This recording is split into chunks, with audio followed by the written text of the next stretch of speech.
우리 각자에게는 생긴 모습이 있습니다. 또 속사람도 있습니다. 어떤 사람은 속의 깊이가 한없이 깊은 분들도 있습니다. 또 어떤 사람들은 생각을 별로 안 하고 육신에 그냥 끌리는 대로 살아가는 분들도 있습니다. 어느 것이 좋다 나쁘다 이야기할 수는 없습니다. 생긴 것이 그렇습니다. 그래서 연단을 주시고 하나님께서 우리를 인도해 나가시는 방향을 보면은 각 사람의 분량대로 연단을 주십니다. 어떤 사람은 잘 견딜 수 있는 사람은 강하게 주시는 연단도 있지만 이 사람에게 이 연단을 주면 끊어질 것이다, 부러질 것이다. 이런 사람에게는 약하게 오래 연단을 주시기도 합니다. 각자의 분량대로 하나님께서는 맞게 주시기 때문에 누가 더 크고 누가 더 약한 연단이다 말을 할 수가 없습니다. 하나님께서는 교육적 목적을 가지고 우리를 이끌어 가시기 때문에 모두 각자 받는 연단들은 다 힘듭니다. 다 어렵습니다. 똑같은 깊이요, 똑같은 넓이요, 똑같은 분량이라 이렇게 우리는 생각하면 되겠다라고 하는 것입니다. 예수님께서는 제자들을 인도해 가셨습니다. 훈련시켜 가셨습니다. 베드로 같은 사람 성격 얼마나 급합니까? 아주 많이 급합니다. 그런데 그 불같은 성격의 베드로도 훈련시키셔서 나중에 거꾸로 십자가에 못 박혀 죽게끔 만드시지 않았습니까? 1, 2년이 아니라 오랜 기간 그렇게 만들어 가셨습니다. 저는 쇠를 만지던 사람이었습니다. 선반도 할 수 있고 밀링도 할 수 있고 세이퍼도 할 수 있고 쇠를 깎고 붙이고 해서 기계를 만드는 일을 했던 사람입니다. 근데 가만히 보면은 파이프 하나를 옛날에 쇠파이프를 이렇게 휘려고 하면은 어떻게 하냐면 그 안에다 모래를 집어넣습니다. 그리고 빨갛게 불에 들어가게끔 한 다음에 그것을 이렇게 구부리면은 안에 이렇게 울퉁불퉁 구부러지지 않고 정확히 똑바로 이렇게 구부러져서 보일러 깔 때 방 같은데 그런 코일로 이렇게 연결해서 깔고 하던 모습도 봤었고 또한 저도 그 일을 해보았습니다. 그러니까 안에다 모래를 집어넣고 불을 가하여서 똑같은 힘으로 똑같이 쉴 때 구부러지지 않고 똑바로 이렇게 구부러진다라고 하는 원리가 있습니다. 우리를 연단시키실 때 그렇습니다. 불도 가지 않고 나를 변화시키려고 하면 힘이 들어요. 연단이 바로 불이에요. 그 불을 똑같이 주어가지고 이것이 휠 수 있고 부러지지 않게끔 할 정도로 우리에게 생활 속에 연단을 주시고 우리를 그렇게 변화시킨다는 거예요. 그것이 하나님의 방법입니다. 오병이어의 기적이 나타났어요. 수많은 무리가 따릅니다. 예수님께서 그들을 교육하기 위하여 떡 5개 물고기 2마리를 가지고 남자만 5,000명 여자와 아이까지 하면 2, 3만 명이 되는 무리가 모였는데 그들을 배고픈 그들을 먹이시기 위하여 오병이어의 기적을 베풀었습니다. 여러분 생각해 보세요. 떡 5개 물고기 2마리라면 한 사람의 분량밖에 안 됩니다. 5,000명을 먹이고도 12광주리가 남았다. 엄청난 양의 분량의 음식이 남았다. 라고 할 때 여러분들이 그것을 직접 내 눈으로 목도하고 그것을 여러분들이 먹어도 봤고 여러분들이 그것을 경험했다라고 하면 여러분들 나가서 어떻게 하실 것 같습니까? 우리 예수님 진짜다. 우리 예수님은 메시아야. 우리 예수님은 하나님이야. 나가서 여러 사람들에게 아마 전하고 또 전하고 평생 동안 전할 것입니다. 그런데요, 그때와 시대가 다르기 때문에 우리들에게는 오병이어의 기적을 베풀어 주셨어요. 여러분들이 당한 여러 가지 사건, 여러 가지 이제 일들 중에 하나님께서 여러분들을 여기까지 인도하실 때 여러분 각자의 오병이어의 기적을 체험하신 바가 있다라는 말씀이에요. 그러면 떡 5개 물고기 2마리를 나한테 먹이시고 12광줄이 남게 만들어 주셨다라고 하는 이 그냥 먹고 쓰고 한 그것으로 끝나는 것이 아니라 그 속에서는 예수님께서 나를 훈련시키기 위함이 있고 나를 이끌어 가시기 위함이 있다라고 하는 것이죠. 저는 성장 과정에서 참 자유로운 영혼이었습니다. 형들도 나를 사람으로 못 만들었고 우리 아버지도 나를 사람으로 못 만들었습니다. 사람 될 가능성도 없었습니다. 동네 사람들은 내가 지나가면 그랬습니다. 저놈이 사람 되면 내 손가락에 장지 진다 그랬었어요. 얼마나 말씀꾸러기였는지 모릅니다. 그게 저 성장 과정이 그랬어요. 그런데 사람이 됐어요.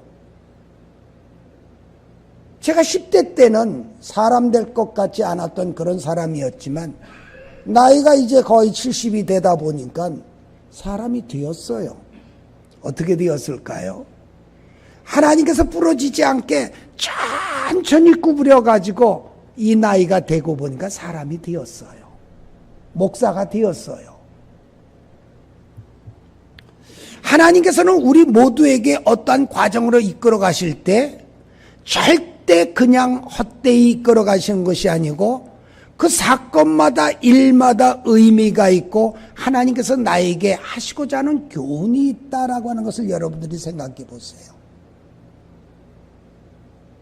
너무 화나는 일이 벌어졌어요. 근데 화를 내지 않아요. 왜요? 주님이 이끌어 가신다라고 생각하면 그게 화나는 일이 아니에요. 분노를 표출해야 되고 막 옛날 성격 같으면 길길이 뛰고 난리치고 막 이루어야 되는 상황인데 하나님이 참견하시고 하나님이 이끌어 가신다라고 하면 그 사건이 하나도 이상하지 않아요. 그게 성령의 사람이에요. 하나님의 말씀이 계시고 메시지가 계시고 하나님이 나를 다듬으시고 나를 이끌어 가신다라고 생각하면은 그 사건을 통하여 나에게 주시는 교훈이 무엇인가, 주님의 음성이 무엇인가 귀를 기울이는 사람이 있다라면 그 사람은 더 이상의 연단이 필요 없는 사람입니다. 주님과 동거하는 사람이요 동행하는 사람이기 때문입니다. 오늘 본문의 내용을 보면은요, 오병이어의 기적을 베풀었을 때 사람들은 예수님을 왕으로 삼자 그랬어요. 왜요? 저분이 왕이 되면 적어도 우리는 배는 굶지 않겠다라는 생각을 한 거예요. 저분은 적은 음식을 가지고 수만 명을 먹일 수 있으니 우리 나라를 먹여 살릴 수 있고 병든 자를 고치고 귀신을 쫓아내시니 죽은 자를 살려내시니 저분이 우리의 왕이 되면 얼마나 좋겠는가라고 하는 생각을 사람들이 하였을 때 예수님께서는 한 가지 결단을 내리셨어요. 제자들에게 명령을 합니다. 야, 물 건너 벳세다로 가라. 벳세다로 가라. 그리고 예수님은 조용히 산으로 올라가시어서 기도를 시작하셨다라고 하는 것입니다. 한번 생각해 보세요. 메시아이신 그분이 기도가 필요했을까? 우리는 영성을 좀 쌓이고 하나님의 일을 잘하기 위하여 기도도 하고 하지만은 예수님에게 과연 기도가 필요했을까? 천지를 창조하신 하나님이신데 그분이 기도가 필요했을까? 오히려 예수님은 기도를 받으셔야 되는 분 아닙니까? 우리가 예수님의 뵈기에 기도해야 되는 거 아닙니까? 그런데 예수님이 기도하시러 갔다. 여기에서 우리에게 본을 보여주신 거예요. 제자의 길을 가려면 기도가 끊어지고는 살 수가 없다. 기도는 영혼의 호흡이요 하나님과 교통하는 방법이다 라고 하는 것을 제자들한테 보여주시기 위하여 새벽마다 기도하셨고 밤마다 기도하셨고 부르짖고 또 부르짖고 얼만큼이요 땀방울이 변하여 핏방울이 되기까지 기도하셨던 분이 예수님이셔요. 천지를 창조하신 예수님도 그렇게 기도하셨는데 근데 신기한 것은요, 우리는 기도하지 않고도 잘 살아요. 예수님이 시험에 들지 않게 기도하라고 했는데 우리는 시험 5분 10분 기도하면 끝나고 시험 밥 먹을 때 정도 기도하고 그리고 세속화되어져서 살아가는데 그냥 아무런 불편함 없이 살고 있어요. 예수님같이 기도하라고 하라면은 여러분들 안 믿는다고 할지도 몰라요. 근데 예수님은 밤을 지새워 기도하시는 거예요. 우리에게 그렇게 보현을 보여주셨어요. 하나님이신 그분께서 그렇게 기도하는 본을 보여주셨는데 여러분 기도해야 되지 않겠어요? 산으로 올라가고 성전으로 가시고 부르짖던 그 예수님의 뒤를 따라 우리가 살아야 되지 않겠느냐라고 하는 거예요. 그리고 또한 제자들에게 명령하셨죠? 벳세다로 가라. 배를 타고 갔어요? 예수님이 지시하신 길이면은 평탄해야 되지요. 예수님이 지시하신 길이면은 그 길은 형통해야 되지요. 어려움이 조금도 없어야 되지요. 그런데 예수님이 지시하신 그 길을 가는데 큰 풍랑이 일어났어요. 파도가 칩니다. 물결이 뒤덮여 옵니다. 평생을 바다에서 어부 생활했던 베드로도 야고보도 요한도 당황하기를 시작합니다. 인간의 수단과 방법을 다 동원하여 기도하는데 배를 젓는데 풍랑 속에 빠져들어가고 거의 죽을 때쯤 되었습니다. 여러분 파도라고 하는 게 얼마나 무서운지 아세요? 저는 해군에 있을 때 구축함을 탔었습니다. 구축함을 독구에 올려놓으면은 배 높이가 어느 정도 되냐면 7층 높이의 높이가 됩니다. 배 높이가 그렇습니다. 물에 잠기는 부분이 상당히 깊습니다. 그 밑에는 소나가 있습니다. 잠수함을 잡는 소나가 있고 배 깊이 따져보면은요 말로 형용할 수 없을 정도로 큽니다. 그런데요 7층 높이 마스터 꼭대기가 7층 높이가 된다고 하면 동해 바다에서는 3일 동안은 파도가 없고 4일은 파도가 있습니다. 3한 4온 날씨 그대로 파도가 칩니다. 잔잔한 바다 위에 인욱강이라고 하는 돌고래 새끼들 같이 생긴 것이 있는데 이것이 수천 마리가 나와서 뛰기를 시작합니다. 그러면 그 다음날 파도가 붑니다. 파도가 칩니다. 마스터 꼭대기까지 7층 높이인데 파도가 그 마스터 꼭대기를 넘어갑니다. 엄청난 높이에 그 파도가 치기를 시작하면은요 죽을 것 같은데 배는 복원력이 있어서 45도까지 기울어도 배는 도로 씁니다. 그렇게 3, 4일 동안 파도를 치고 나면요 아무것도 먹을 수도 없고 마실 수도 없고 먹는 게 다 들어가면 다 토하는 거예요. 노란 물 나올 때까지 토합니다. 그 파도 속에서요 육지에서 고난은 배 타고 멀미를 하면 그냥 내려버리면 되는데 바다에서는 내리면 그냥 죽습니다. 내릴 수도 없습니다. 엄청난 파도 해치 밖으로 이렇게 내다보면요 그 파도가 와서 나를 치고 할 때 보면 얼마나 야 죽었구나 라는 생각까지 할 정도로 파도가 무섭습니다. 제자들이 그걸 당했어요. 그것도 주님이 지시하신 길을 가는데 그 어려움을 당한 거예요. 주님을 따라간다면서 여러분들이 열심히 사는데 어려움이 없던가요?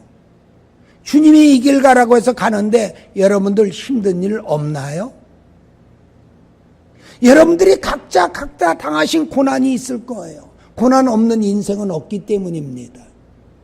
그런데 그 고난은 모두 다 주님의 손 안에 있다는 거예요. 예수님께서 산에서 기도하시면서 제자들이 당한 상황을 모두 알고 계셨다라고 성경이 기록하고 있어요.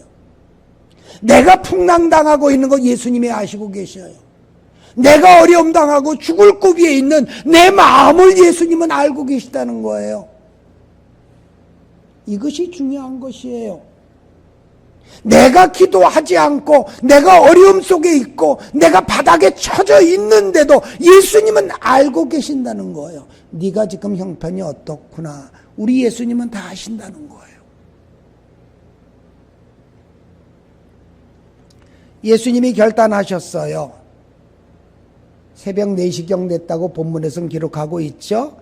밤을 지새워 고난을 당하는 제자들, 죽을 고비에 당하여서 얼만큼 어려운지 말로 표현할 수 없어 이젠 다 죽었다라고 생각할 때 예수님께서 그 파도를 뚫고 바닷물 위로 걸어오셨다는 거예요. 왜요? 제자들을 구하시기 위하여, 고난당하는 여러분들을 구하시기 위하여 예수님이 그 풍랑을 뚫고 오셨다는 거예요. 근데 중요한 게 있어요. 고난이 아주 깊다 보니까 오신 그 예수님은 나를 구원하시기 위하여 오셨는데 예수님을 유령으로 본 거예요. 귀신이다. 유령이다. 믿음이 떨어지고 어려움 당하고 신앙이 약해지고 기도가 약해지면은요, 주님이 구원하려고 오셨는데 그것을 놓고 유령이다. 이건 주님이 아니라 귀신이다. 이렇게 생각할 수도 있다는 거예요. 신앙이 나락으로 떨어지는 경험을 여러분들 얼마나 해보셨나요? 영성으로 살고 성령을 따라 살고 하나님을 따라 살려고 작정을 하고 열심히 기도도 하고 주 앞에 무릎을 꿇고 있는데 늘 충만하면 얼마나 좋겠습니까? 일주일 동안 새벽 기도 해봐도요, 기도되는 날이 며칠 있고 기도 안 되는 날이 있어요. 무릎 꿇다마다 졸리는 날도 있어요. 철야기도하러 올라갔는데 밤을 지새워 기도하는 날도 있는가 하면 어느 날은 졸린 날도 있다라고 하는 거예요. 그게 육신을 가진 우리예요.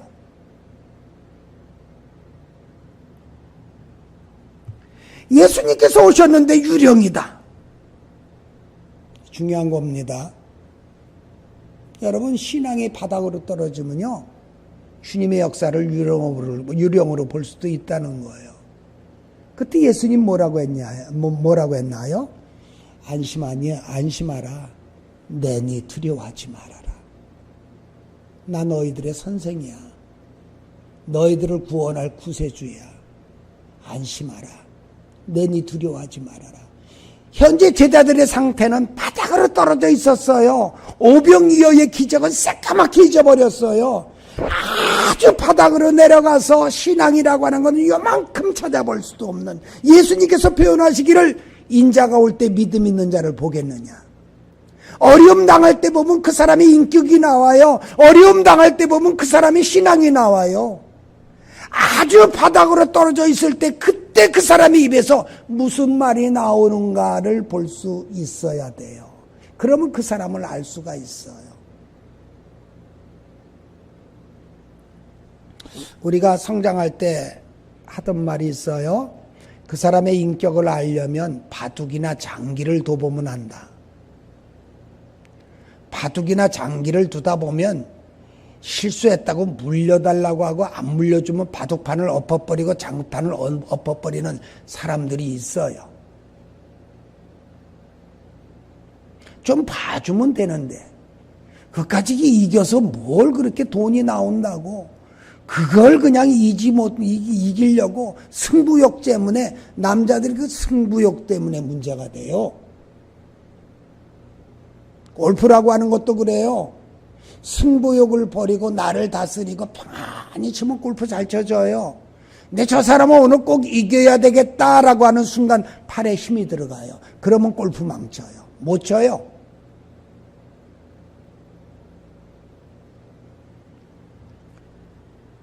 예수님께서 그래요. 안심하라. 나야. 두려워하지 마라. 그런데 오늘 성경에서 뭐라고 기록해놨나요? 52절에 보면은 이는 그들이 그 떡 되시던 일을 깨닫지 못하고 도리어 그 마음이 둔하여졌습니다.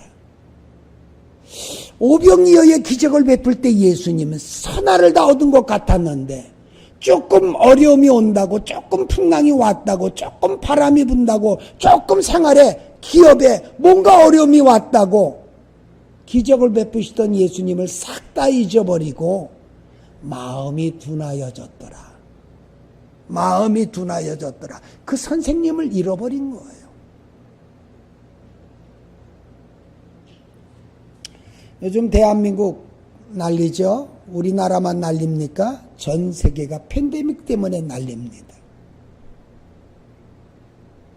이제는 끝났다라고 생각할 수도 있어요. 캘리포니아는 엄청난 산불이 일어나고 얼마 만에 가뭄이라고 지금 이야기하지 않습니까? 가뭄 속에 활활 불타고 있어요.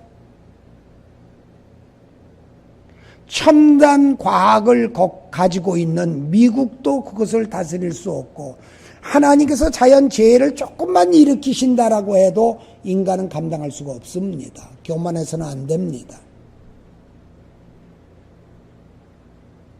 저는 팬데믹 사태를 놓고 이렇게 생각해요.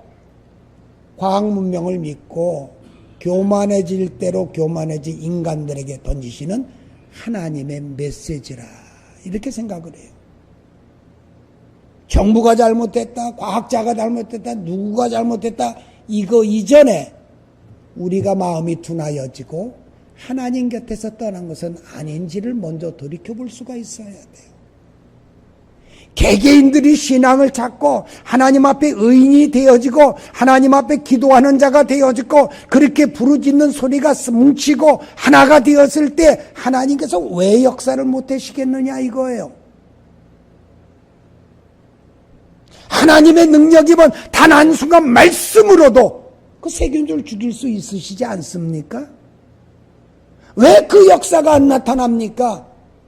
예배를 방해한다, 예배를 금지한다, 이런 말 할 필요가 없어요. 하나님 앞에 내가 부르짖고 오늘 밤이라도 생명을 걸고 둔하여진 마음을 회복시키고 하나님 앞으로 돌아오기만 한다면 전능하신 하나님께서 왜 못하실 일이 없을까요? 문제는 시대 속에서 믿음을 잃어버렸어요. 히브리서 11장 6절에 믿음이 없으면 하나님을 기쁘시게 할 수 없다라고 그랬어요. 믿음을 잃어버린 상태에서 절대로 나는 야곱과 같이 하나님을 기쁘시게 할 수 있는 자가 아니라 에서와 같은 육의 사람이 되어져서 세속화되어지니 하나님이 역사하실 수가 없다라고 하는 것이죠. 둔하여진 마음, 말씀을 찾아야 합니다. 믿음을 찾아야 합니다. 신앙을 찾아야 합니다. 무슨 일을 처리할지라도 어떤 사람이 예수 믿나 봐. 지나간 주간에 저는 교통사고를 냈습니다.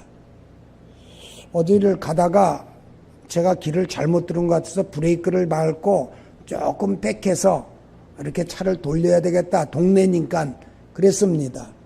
백하는 순간 뭐가 꽝 해요. 뒤에 차가 와서 받았어요. 내려보니까 대학생이에요. 여자아이. 내가 잘못한 거 확실해요. 그래서 그랬어요. 1000불 이하로 들어가면 내 캐시로 줄게.